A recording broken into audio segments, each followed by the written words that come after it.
Assalamu alaikum warahmatullahi wabarakatuh, everybody. I'm Preacher Moss, host of the SOS. I hope you had a great weekend. Thank you so much for joining us today. Before we get started, I actually want to make sure I send out some notes of condolences. In Philadelphia, the emir of one of the emirs of the Muslim community up there, out of the Imam Jamil Alameen community, Imam Asim Rashid passed away, returned to Allah. So we want to make sure we send out condolences to that community and his family, as well at Masjid Wardeen Muhammad in Houston, Texas. Devoted brother, big brother, James Green passed away, returned to Allah on Saturday. So we want to make sure that we are making du'as and making proper supplications for him and his family, as well as Imam Asim up in Philadelphia. So I appreciate you guys letting me get that out of the way. So today's show, brothers and sisters, is about a very mature subject matter. In fact, let me cut this off. Sorry about that. We're going to talk about the issue of suicide on this show. So if you have any children in the room or something like that, it'd probably be a good idea to have them leave the room. This is very much an adult topic, and we're speaking on some very mature themes. I'm going to be kind of frank about some of my experiences with suicide, and we're going to be also highlighting some videos speaking to that effect. I think the thing that's really important is, over the last week and a half, we've seen a rash of suicides. It began with Regina King's son. It went to Michael Madsen's son. And then we recently had, in my hometown of D.C., not even 7 minutes away from my mom's house, Hyattsville, Maryland, the mayor of Hyattsville, Maryland, a young man named Kevin Ward, committed suicide in McLean, Virginia. McLean is a suburb of D.C., so it's interesting. He took his life out in the woods of McLean. Now, brothers and sisters, the thing that I want to make sure that we don't lose is this is not a show about judging. We're talking about, in many regards, a system that something's happening. When I got the text from Sister Satana about the subject matter, and it hit me. I was like, wait a minute. We're talking. She gave me 3 examples. One was the CEO of MARTA down in Atlanta, a young guy, I think it's Jeffrey Parks, I believe is his name. He took his life, actually jumped in front of a MARTA train. And then we had a young lady in New York City, Miss Christy, Shirley Christ,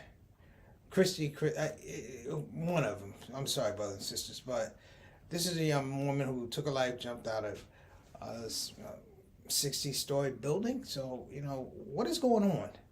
Because it's not enough to actually talk about it. I've begun some conversations about, how much of the environment has changed and shifted from when we were growing up. And like I said, this is not a judgment or comparison. I want everybody to know when I was growing up, there was issues about depression and mental health. We just didn't talk about it as much. The accessibility to mental health care was different. There was a little stigma to it. These days, we do have a lot of access to health care, but even then, we still have these issues that people are committing suicide and are hurting themselves. So before I go any further with that, I just want to make sure that we're clear on what the subject matter is going to be. And I want everybody, including myself, to take a very nuanced look at this thing. This is not about your life. This is not about us looking at other people's lives. This is about people who are in pain and they are in conflict. And this is to be said, when they're in pain and in conflict, it is incumbent upon us to help our brothers and sisters, okay? To help our brothers and sisters. So we're going to frame this show, this particular shout-out show, as a help show. All right? So listen, you guys have been great. Stick around. We'll be right back. Welcome to the shout-out show. We're talking about suicide in America. Title of the show, Dying Out Loud, Suicide is Real. Satana, let's roll.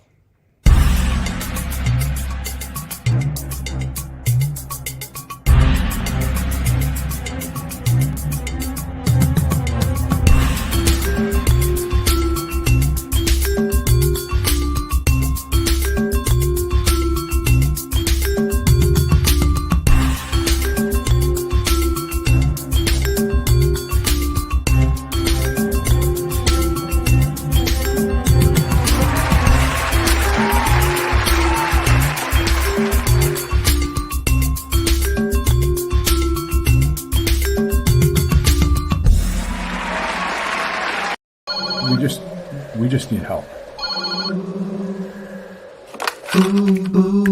Imagine if there wasn't an olive branch. Muslim Family Services at your command. The people who help people have to say, we need your donations, don't delay. We all have struggles from time to time, but leaders dedicated is what you find. Before another person sheds a tear, support Olive Branch, you don't have to fear. Olive Branch Muslim Family Services. Action you can see, compassion you can feel. Sing it with me. Ooh. Ooh. All right, we're back. Let me correct myself. The woman I was referring to was the 1995 Miss America, Chelsea Smith. I think she was from originally North Carolina. I was talking to somebody earlier about that, a classmate, about her actually being from North Carolina and, up in New York. So, the appreciation and the patience I'm going to ask for this topic is not for me, is to really be able to have this conversation about our folks, that people are who are in pain, because I'm going to lay out some facts here, and we need to listen to these facts. I'm going to show some videos. We need to listen to these videos and understand exactly what people are saying, exactly what people are feeling. So before we get that, we have to welcome the world famous ShOUT family to the show. I hope everybody had a great weekend. Let's go and get them in here, Satana. First up, we got Mama Mars, and we say happy Monday. ShOUT family. We appreciate you, Mama Son. Thank you so much. Shout out to Miss Eleanor, who had her big birthday weekend. It's not even a big birthday weekend for Miss Eleanor. It's like a birthday month, but I'm so glad that you had a good time and people will be able to be a part of your sunshine, be a part of your happiness. So shout out to Miss Eleanor and all the people who tried to make her happy this particular weekend, who were supportive in making her happy. Let's say that. All right, next up, got Sister Reed talking about hello family. Hello to you, Sister Reed. Peace and blessings to you and your family. Of course, Derek, Jawan, the whole team. We hope that everybody's doing well. Thank you so much for joining us for this show. Next up, got my main man, Altar Rashid, the Canadian ambassador to the ShOUT Show, Mr. 6 o'clock, straight up, straight down. My main man, how are you doing, brother? Wa alaikum assalam wa rahmatullahi wa barakatuh. We hope that you had a great weekend. Thank you so much for joining us.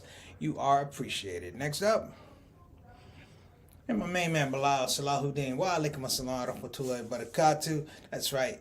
Representing for him and Sister Sonia. We got love for all of you guys here on the ShOUT Show. Thank you so much for caring and sharing the information about the SOS. We appreciate you. Again, man, you guided and we appreciate you. Next up,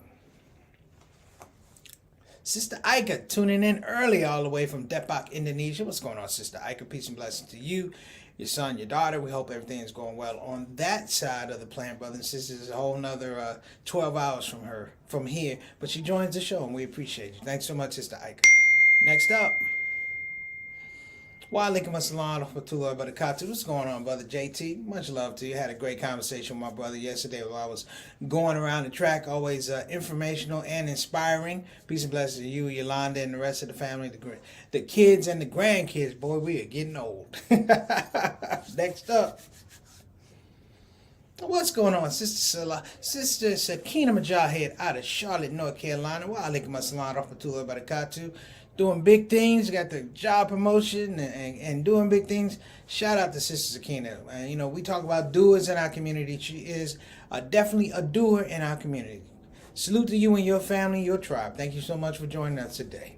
Next up, and of course, what's the show? What is a show without having your consultant producer, Sister Satana Whitfield, working the back, who has freed my hands, brothers and sisters, to do other things other than press buttons and hit slides and click stuff off. So we are technologically in gratitude to Sister Satana, who has been doing this for quite a number of years. Okay, so let's get to this thing, brothers and sisters.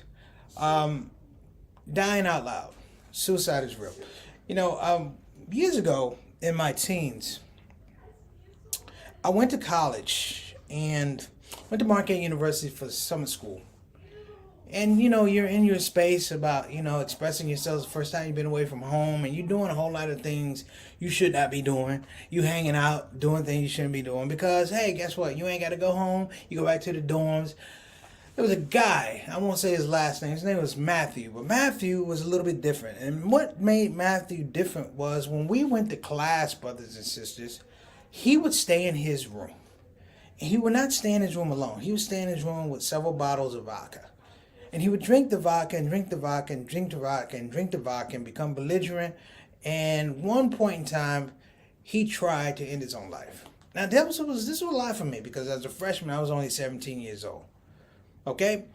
And it was interesting to hear the philosophy about how he wanted to end his life because he was only a year older than me. And I couldn't fathom at that point in time, how did life get so bad? How did it get so bad, brothers and sisters? Now, keep in mind, we didn't really have the mental health services that we have. You know, the stigmas were all around back in then, but it was the idea that somebody could get to a level of depression or hopelessness, or feeling like the world wasn't listening to them, and this was their only alternative.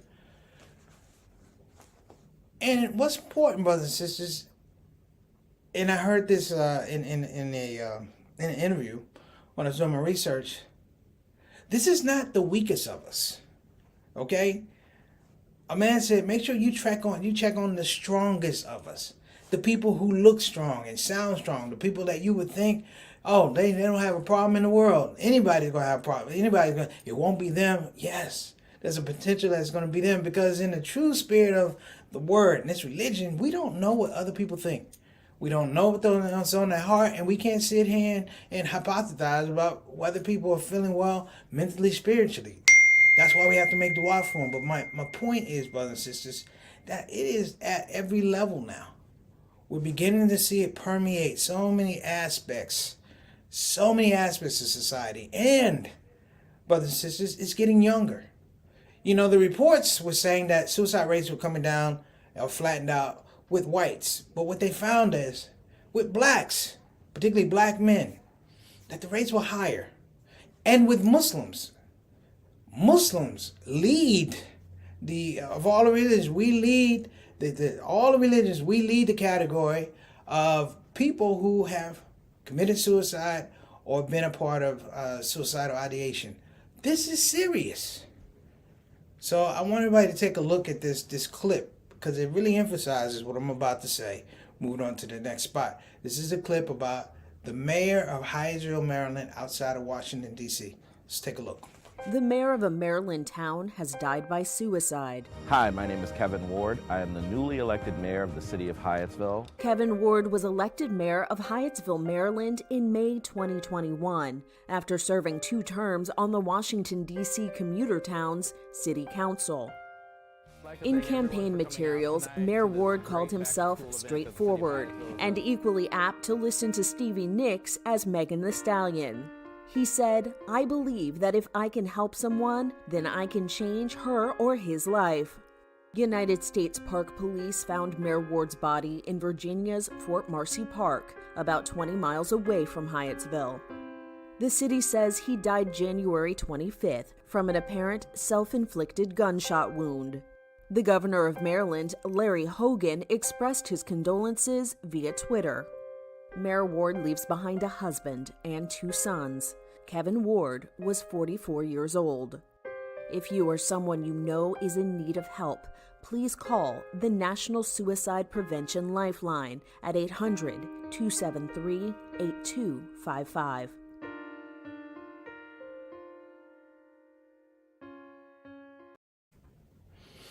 Okay, brothers, this is what you saw with somebody who, on the outside, appeared adjusted. On the outside, appeared balanced. This guy, he had a partner, he had a husband. He's raising 2 boys with the husband. He's a family guy. But what am I saying, though? What am I saying is we can't assume. At this point in time, brothers and sisters, coming out of COVID, and I don't necessarily blame COVID. You know, we have been in the society, brothers and sisters, whereby life has gotten away from the merits of establishing life. Let me say that again. Life has gotten away from the merits of establishing life. We establish positions, perception, but we're not really focused on life. I'm talking about a real bedrock. You know, I was talking to somebody about social media, and they were like, we're old school. We can't talk about social media. We're not the ones. No, we're exactly the ones to talk about social media because we have a foundation, a reference point of how things had to be earned. You see, when you went to a library back in the day, you didn't have to worry about the library trying to invade your space. Social media and things like that, they pine for your space. They are trying to grab your attention. They're trying to be a part of your life. And it's very difficult, It's very difficult these days, brothers and sisters, for people even to separate fact from fiction. We see that. And sometimes it does get cloudy. Let me throw this out here, brothers and sisters. I'm a comedian. What you don't hear about is comedians that commit suicide. Richard Jeni, Robin Williams, people like that. You don't hear about those people committing suicide. Some of them actually recently committed suicide. So I'm telling you, brothers and sisters, this is something we really, really need to address, and we need to start talking about it in big, open circles. We'll be right back after this message, talking about dying out loud. Suicide is real.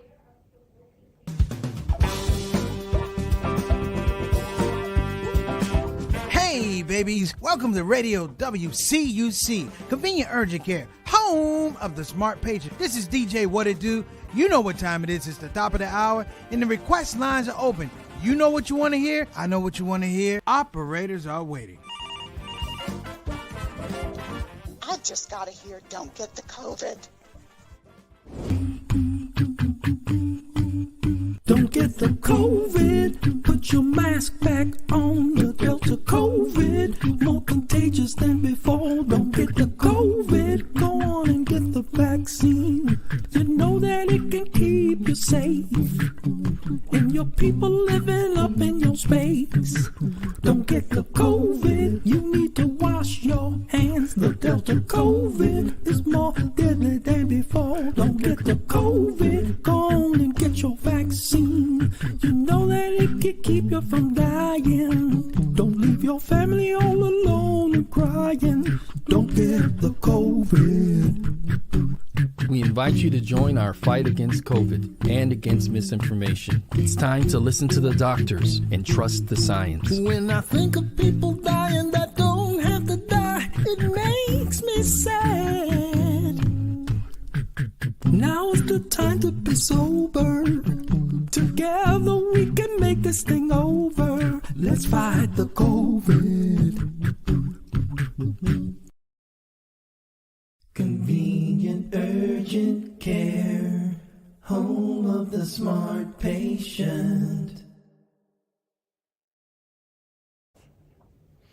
And we're back, everybody. Listen, I appreciate you sticking with us. To stay on topic about this whole thing about suicide, last year they released a report. Let me make sure I have this straight. Last year they released a report, and what the report said essentially was that we were wrong about the numbers, particularly in the African American community and in our religious communities especially. We believe, brothers and sisters, that prayer in some regards is enough. In some regards it is, but prayer is still it doesn't necessarily address the fact that people have issues beyond our scope.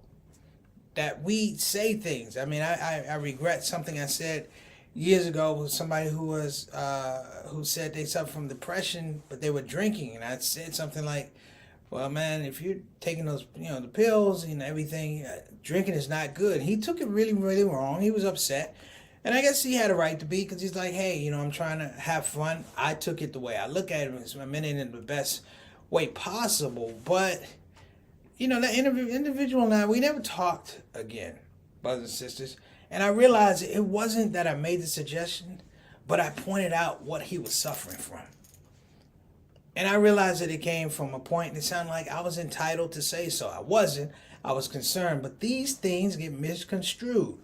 I can admit to my mistakes. I can admit to my faux pas, if you will. A lot of times when we're dealing with suicide, a suicidal ideation, we are not listening to the person's heart. And I want this to be 100% clear, brothers and sisters. You can love someone to death. You can love someone to death. But whatever this thing is that gets in their heart, that gets in their mind, they may not hear you. it may not be a situation where you can reach them. Sad but true. You know, suicide is an end thing where they end their lives. But we see the same thing with drugs. We see the same thing with alcoholism. We see the same thing with criminal behavior. We see that people get into their space. They can't do what they need to do. And it's not because they don't want to. And let me even back up. They do want to. But when they can't, it creates even more frustration, more angst, and more anxiety. You know, when I taught elementary school, very difficult kids. But what we had to realize, and they didn't tell us back then because it was a different type of time back then, but we had to realize that these kids at very young ages are traumatized. And what we also have to admit is these kids are traumatized at a young age, and they grow into adults that are still traumatized. And I want everybody to know these are not just adult problems. These are children. The highest rates of suicide, particularly in the Black community, are happening with kids under 12 years old. What does that say? I'm going to show you a clip here in a minute, and it does bother me and it breaks my heart because I cannot fathom what this woman is feeling. Because every parent, every family member who's had to go through this will tell you, at a certain point in time, the reality was they couldn't reach them. They'd smile in your face, but when they got to another place, they weren't happy. They used to call it melancholia, the blues, and things like that. We have so many disorders out there now, I can't keep up. But what I do know is that they're real, and they're affecting the psyche and spirit of people all over the country. We have people in our own dunya right now, in our own ummah right now, that are suffering legitimate depression. And we have to make sure that we caress those people and hug those people and let them know that we love them how they are, and we're going to love them up however they need to be loved up, so that they feel in the most desperate of times that when they pick up a phone or they send a text or they send an email, they knock on your door, that yes, you're going to be able to receive them and help them soothe themselves. Satana, can you show the next video, please?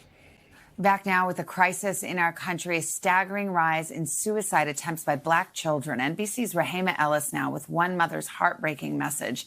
And we want to note, if you do have youngsters in the room, some of what's discussed is troubling to hear. Little dude, so happy. From birth, 7 was his parents' joy. The child doctor said Tammy Charles couldn't have. You're a miracle baby, huh? Absolutely. I told him over and over, Daddy and I love you so much, and this is something that we always did. But last year, at 10 years old, they lost him to suicide in their home in Louisville, Kentucky. We teach our children about stranger danger or guns or any other type of outward hurt that we try to protect them from. This is one that I was blindsided by. My 10-and-a-half-year-old son, my miracle child, my only child, was dead. A study commissioned by the Congressional Black Caucus shows in recent years, self-reported suicide attempts by Black teens increased by 73%. The rate decreased for white teens.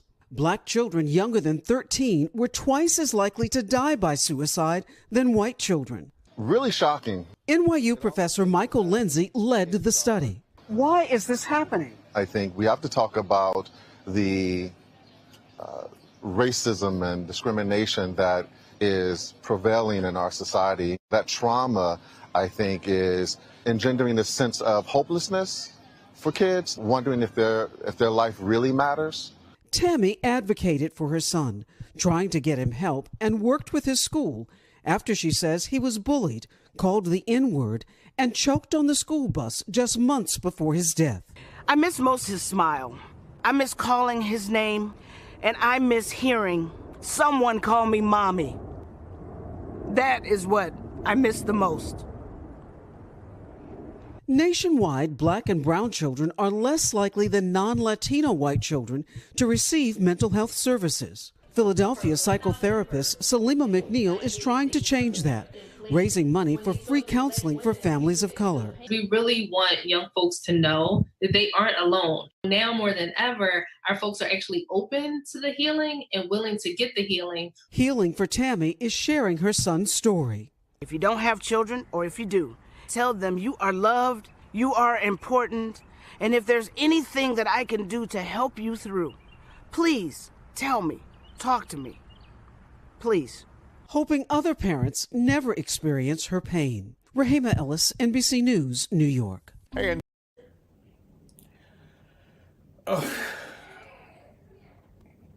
I've seen that clip before I put it on the show, and I just, she's right. That woman is a super mom. And the reality is, when we go out of our houses and our safe spaces, we don't know what's out there. You know, we don't know what's out there. We don't know what people have planned for us, the intentions and things like that. And, you know, I've always been very sensitive to people who attack weaker folks, that they perceive this. They're not weaker, they're just not aggressive. They are themselves, and the aggression that is put on them is to make them act a certain way, like in basketball, you're trying to speed them up or slow them down. And I think it's to the point whereby we have to establish our own parameters of how we can help our own children. Plain and simple. We can't wait for policies and governments that weren't working in the first place to somehow resurrect us. And there needs to be a new diagram and a new dialogue about how we're going to help ourselves, how we heal ourselves, you know, because what she said was she loved that kid all the way up to his death. She did everything legitimately that she could do for him, but she couldn't get inside of his head and change his heart, change his mind about how he felt. Now, when we get into those spaces, brothers, I think we need to be very, very honest, and we need to start having more and more conversations. And we're beginning to have more and more conversations about our mental health, our mental wellness, and things like that. And I believe putting that out there early, brothers and sisters. I mean, this is a 10-year-old child. We're talking about talking to our kids when they're 4 and 5. How do you feel? How does this make you feel? Am I doing a good job as a parent? Am I doing a good job supporting you? We have to start having those conversations because the world does not ask those questions. The world swallows our children up, our brothers and sisters up, our adults up. It swallows them up, spits them out. So I'm going to put that on us. So let's go ahead and get to the wrap. I appreciate everybody tuning in today, and I appreciate your patience on this particular subject matter. So listen, we want to give a shout out, of course, to BeFinanciallyIndependent.com. Again, that's www.BeFinanciallyIndependent.com. You can call 202-508-3780. Again, that's 202-508-3780. Operators are waiting. And brothers and sisters, if you're thinking about getting a quality level, graduate level education, you know who I'm talking about, Bayan Islamic Graduate School. Again, that's Bayan Islamic Graduate School in the Sunshine State of California, Claremont, California, brothers and sisters. And make sure you check them out on bayanonline.org. Again, that's bayanonline.org. And I'm going to give some information if anybody's interested in checking out Bayan. People, I want you to have scholarships, so, you know, don't limit yourself because of money. Have scholarships and opportunities. I'm going to help you out. Great programs, too, brothers and sisters. Also, we want to give a shout out to my main man Harrison Navalsky. Talked to him today via text. Had some great ads coming out for Us Hub. Let's give a shout out again. Much love to Us Hub TV. Again, that's Us Hub TV, our newest partner. We hope to be doing great things with him moving forward. I have some surprises for you, inshallah. So make dua for me and my aspirations to kind of expand this show. So I appreciate that. And of course, brothers and sisters, we cannot forget. You know who we can't forget? We can't forget Convenient Urgent Care. Again, that's Convenient Urgent Care in the city of Houston, with spaces in Houston, Cypress, and Pasadena. ConvenientUrgent.com. Again, that's ConvenientUrgent.com. Brothers and sisters, that's our show. We're going to rock out. See you guys tomorrow. Assalamu alaikum wa rahmatullahi wa barakatuh. ShOUT.